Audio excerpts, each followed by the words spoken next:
Olá a todos, bem-vindos a mais um programa do Juridicando com a Comunidade com Noré Kangala. Hoje temos um tema bastante responsável.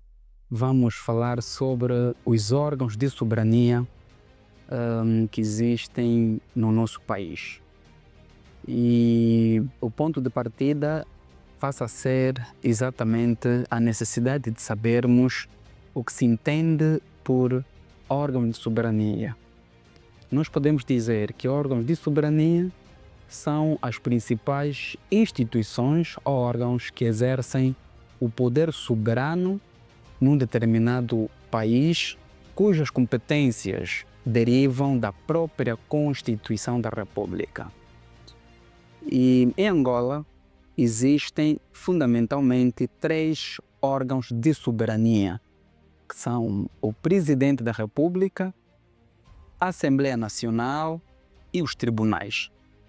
E isto nós encontramos no número 1 do artigo 105 da Constituição da República de Angola.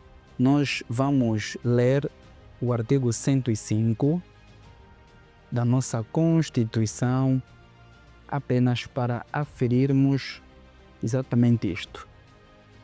Artigo 105, epígrafe órgãos de soberania. Número 1. São órgãos de soberania o Presidente da República, a Assembleia Nacional e os tribunais. Muito bem.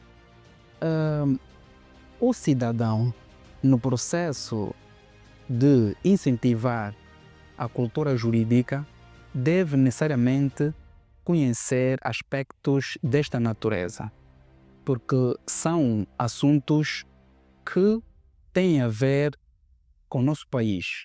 E nós podemos estar muito distante do nosso país, mas existem informações tão básicas, tão elementares, que nós devemos necessariamente dominar.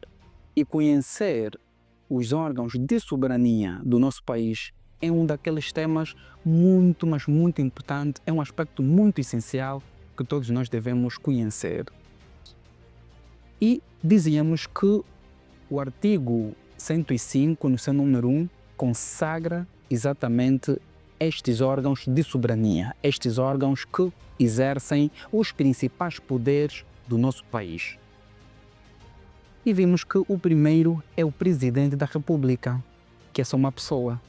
E aqui surge uma questão lógica. Por que o Presidente da República, enquanto uma pessoa, é órgão de soberania?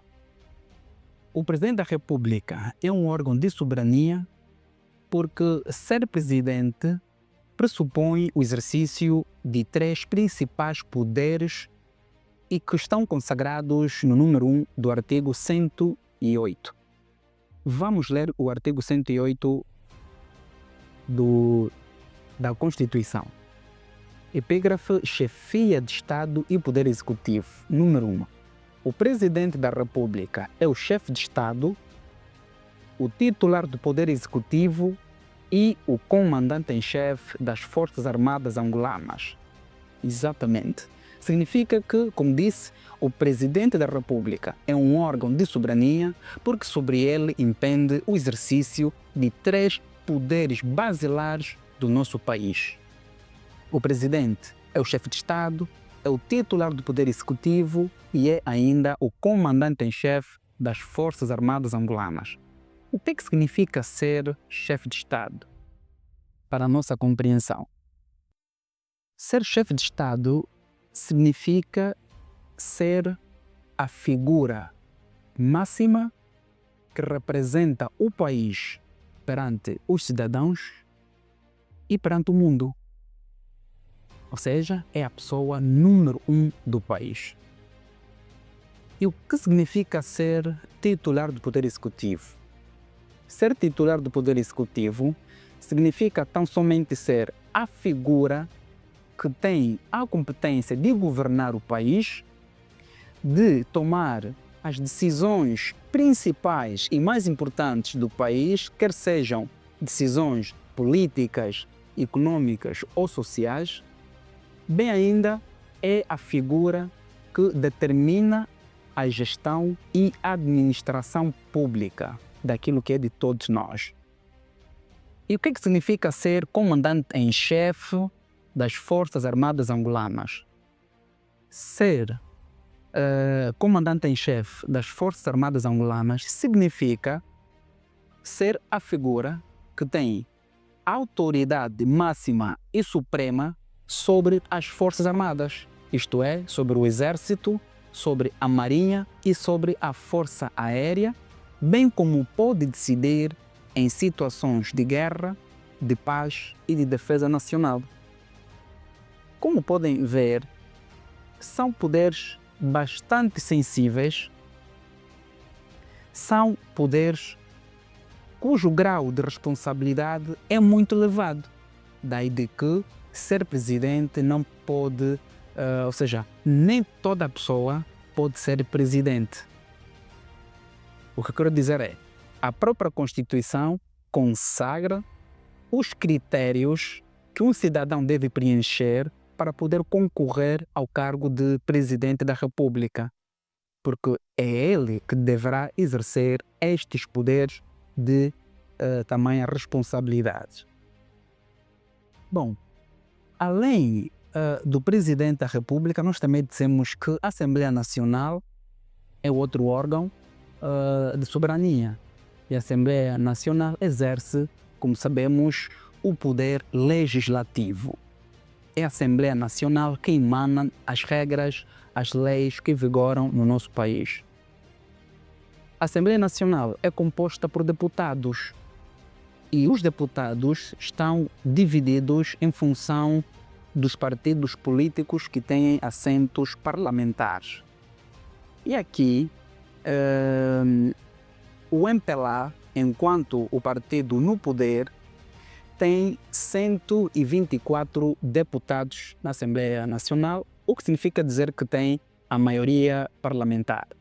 A UNITA tem 90 deputados, o PRS tem 2 deputados, FNLA tem 2 deputados e PHA tem 2 deputados também, o que faz um total de 220 deputados que a Assembleia Nacional deverá ter ou tem no seu todo. O outro dado, ou seja, o outro órgão é exatamente como dissemos, os tribunais. Os tribunais são eles que administram a justiça em nome do povo. São os aplicadores do direito por excelência.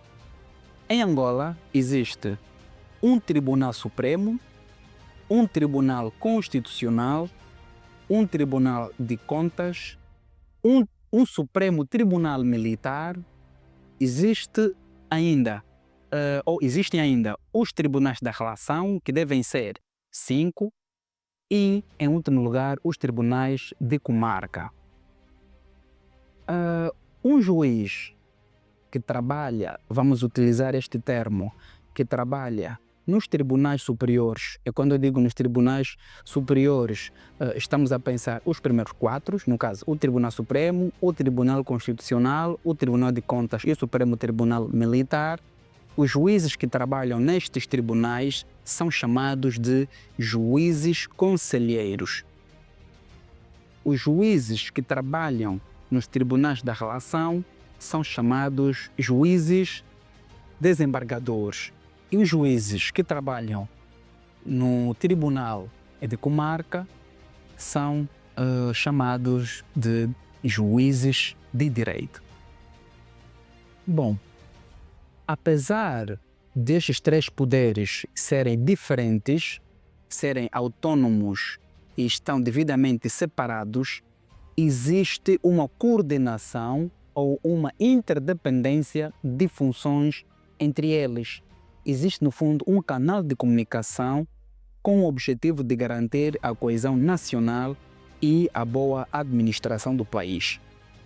Ou seja, por exemplo, quando a Assembleia Nacional elabora uma determinada lei, a mesma não passa a vigorar diretamente. É preciso que eles mandem esta lei para o presidente para que este possa promulgar. Promulgar o quê? Promulgar é assinar para depois entrar em vigor. E o presidente, por sua vez, não pode de primeira assinar e a lei entrar diretamente em vigor. O presidente da República o que faz? Pega na respectiva lei que veio da Assembleia Nacional e manda para o Tribunal Constitucional para que este possa verificar se esta lei está perfeita, se está em conformidade com a Constituição ou se não há nenhum problema. Não havendo, então manda-se esta lei para o presidente assina, promulga e daí a lei passa a vigorar. Se o Tribunal Constitucional entender que esta lei elaborada pela Assembleia Nacional tem alguma coisa que não está bem, então o presidente não poderá assinar e este manda devolver para a Assembleia Nacional. Então aqui vê-se que existe de facto uma ligação, uma coordenação entre os três órgãos de soberania. Este dado é muito importante. Conclusão. Existem em Angola 3 órgãos de soberania: o Presidente da República, a Assembleia Nacional e os tribunais. E isto nós vemos ou encontramos no número 1 do artigo 105 da Constituição da República de Angola. Este foi o nosso Juridicando de hoje. Ficamos por aqui e estaremos no próximo programa. Tchauzinho.